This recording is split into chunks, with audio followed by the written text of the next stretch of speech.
are not so organized in Muslims and Christians.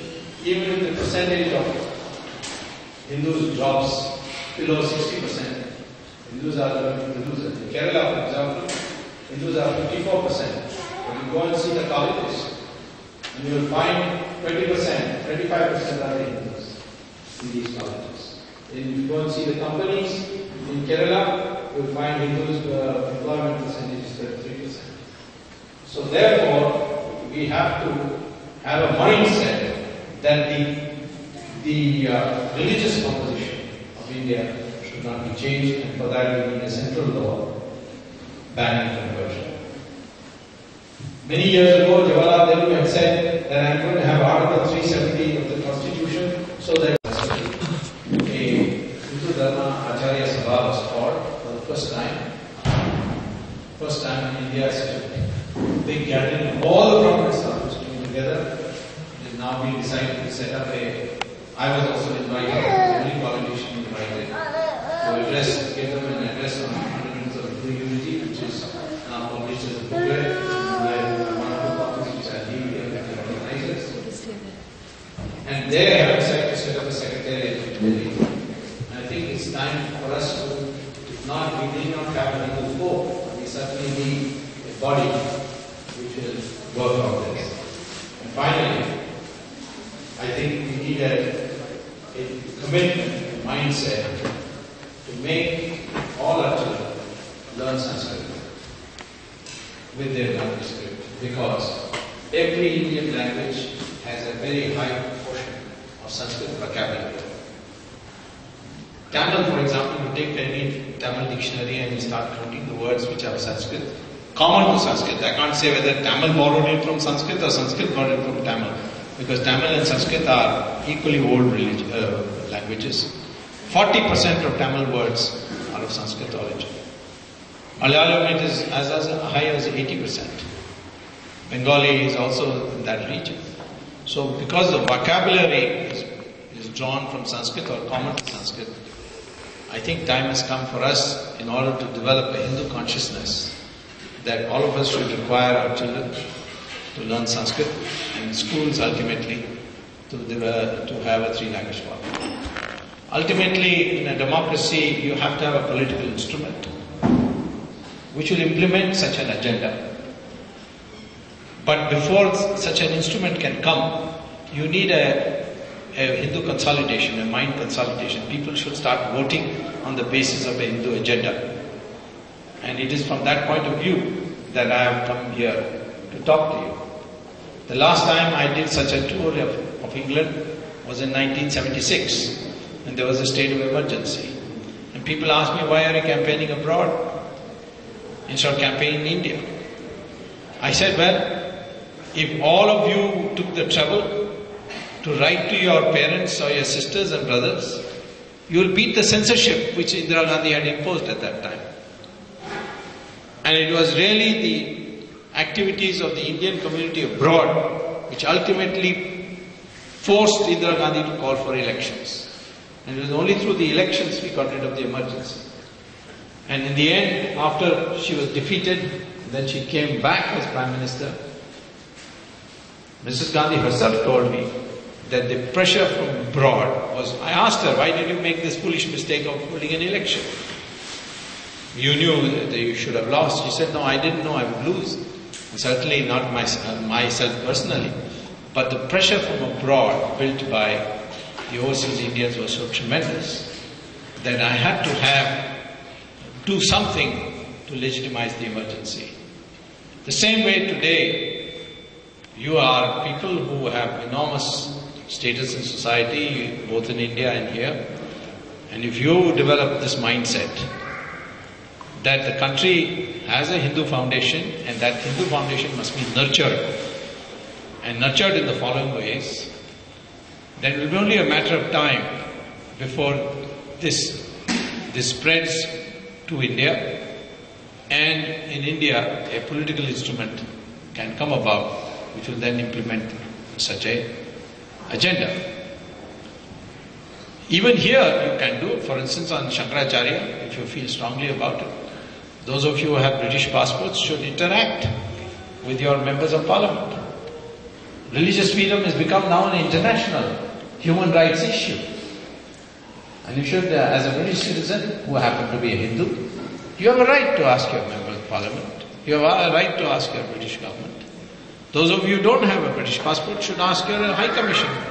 Send them petitions, demand answers. Take the Supreme Court judgments and show them. There's no prima facie case. Why is this going on? Why is the case not being withdrawn? Or other issues. If the Shankaracharya is offloaded, you have a right to raise this question. Don't take anything lying down. All these denigrations that are taking place are part of an international movement which works in various ways. What is happening through terrorism is being done in the name of Islam.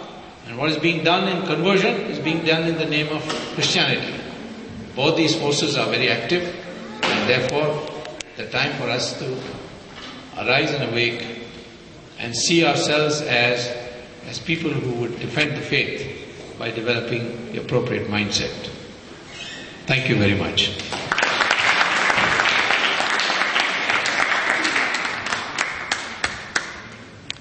If I remember right, you were in Janata Party, weren't you? I'm still in. Right, okay. No, not at all. This was a very riveting speech, and it's really emboldened us, and I'm very happy that you have come forward to say a few words. Yes, the denigration of India has been going on since time immemorial. The main problems, I think, are actually political rather than any other problem. I mean, you look at the political system in India today, that people are prepared to go to any levels to split the people and then get the vote for themselves. I think if you look at the political system, if ever there is an election at all, I mean, who actually goes and actually votes for the politicians? It's only those 60 or 70% illiterate people who go. I mean, people who are educated, like you and I, we don't go and vote. No, I go. Very rare. But I mean, the basic point lies in the fact that it's the illiterate people who actually go and vote, and that is the reason the politicians are actually trying to split the vote and do the way things are going on at the moment. Yes, we agree that people have done a lot of bad to Guruji, and I think we need to be united actually to do that. But I think look at the people who have actually come abroad. I mean, these are the educated people. These are the guys who have been successful in their own fields. I mean, the population you're actually looking to actually change the system is actually in India. I mean, this is where the main political thing should actually change. I don't know if you agree with that or not. No, I don't agree, and explain why. First of all, I think it's too simplistic to say that the 60% who vote are illiterates and politicians can exploit them, divide them, and ultimately defeat the cause of national unity. We just had an election in Bihar, and you would be surprised to know that the Yadavas did not vote for Lalu. There was a revolt all across the board, and even predictions by newspapers about how the seats would be divided all came wrong, and an absolute majority went to the NDA. But people rose and said, we had enough, now we want a change, we want development, and people responded. How people come to that conclusion, that depends on the intellectual ferment in the society. In 1977, Indira Gandhi called for an election thinking she would win. The people united in such a way that a brand new party called Janata Party was put in with a huge majority, was put into power. Indira Gandhi herself lost the election. And it happens other places. 1996, the same Jayalalitha was defeated by an ordinary tea shop owner.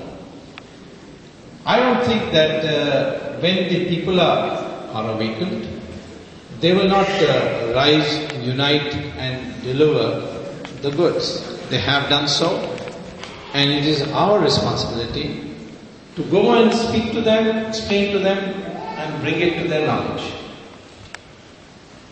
Take the other example. In 1984, BJP got only 2 parliamentary seats. Just 2 parliamentary seats, and all the newspapers wrote it's all over. Then the Ram Janmabhoomi movement came. And BJP rose from 2 to 182 in a matter of 10 years. Not even 10 years, 8 years. It is an unprecedented rise.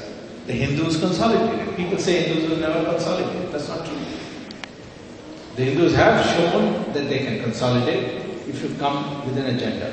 Whether those people who got elected were true to that agenda or not, that's another matter.